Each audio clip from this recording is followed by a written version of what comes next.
Hi, I'm Jules and welcome to Digital Rat Gear, where we bring you reviews and tips about digital rat gear for music production. Today we're talking about sound cards, the audio interface in your studio. We're going to cover some of the questions you need to ask before deciding on which sound card to choose and the top 5 things to look out for when choosing a sound card.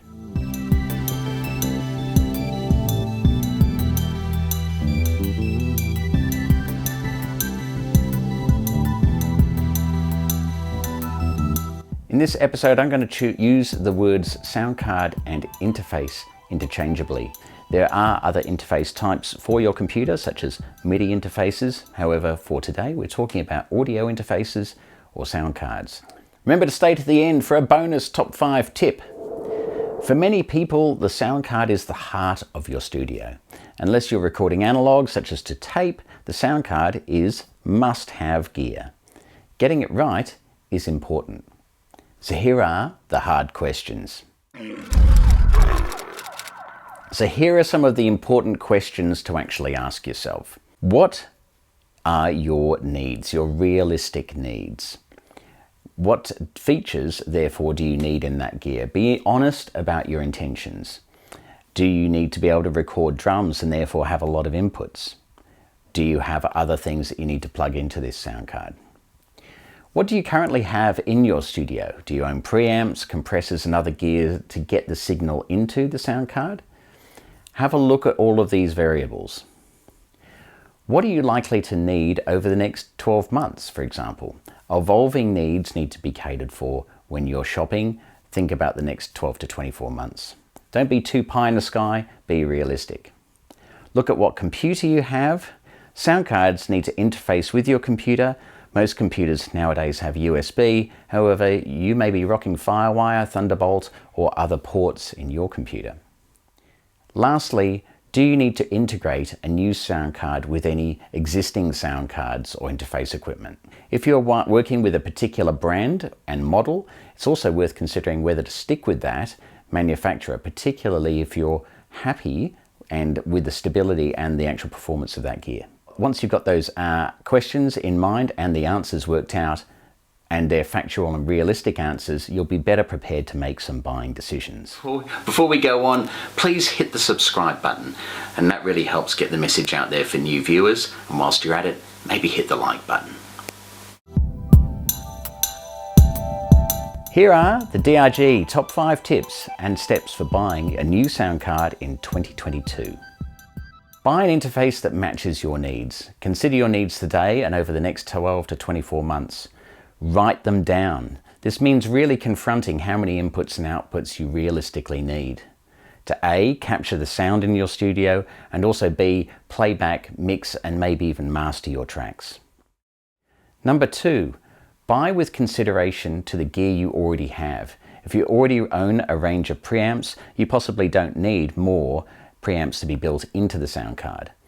Consider also if you already own any ADAT-based extension cards that you may want to continue to use.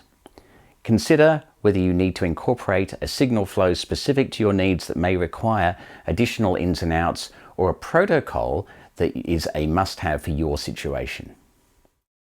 Number 3 is buy brand new. I'm a massive fan of second-hand gear, and the vast majority of the gear I've purchased has been second-hand. However, this is not something I recommend for sound cards. Buy from a reputable retailer, preferably with a storefront which has people you can ask questions of, and also go to for technical support post-purchase. That means I'm recommending buying cards where you have a local distributor.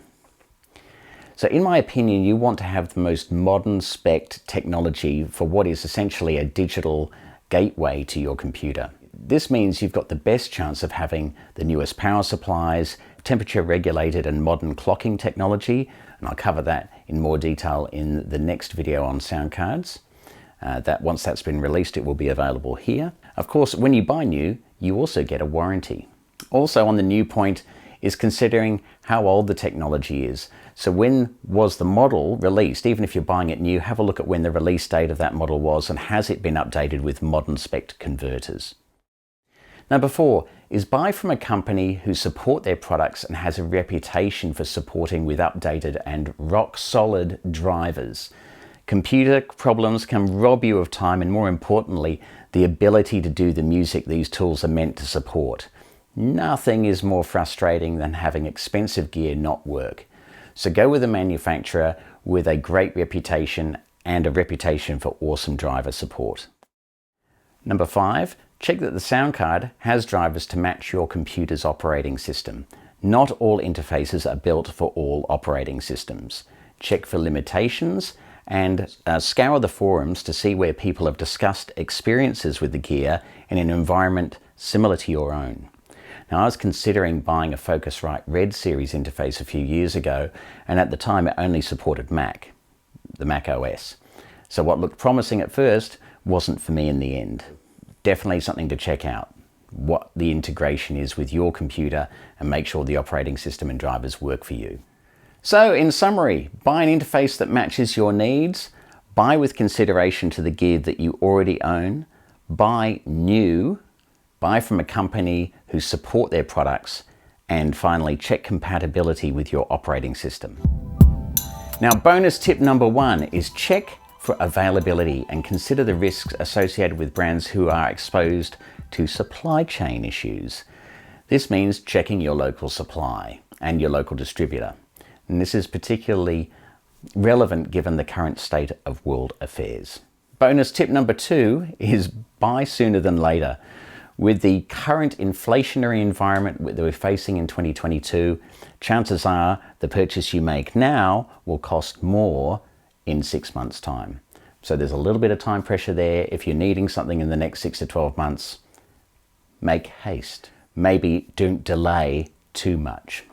So that's DIG's top 5 tips for purchasing a sound card, the things to look out for. I hope this has been of value to you and that you've enjoyed this video. If you did, please remember to give it a like and please subscribe. It really helps get the message out there for the channel. Thanks so much, and I'll catch you next week.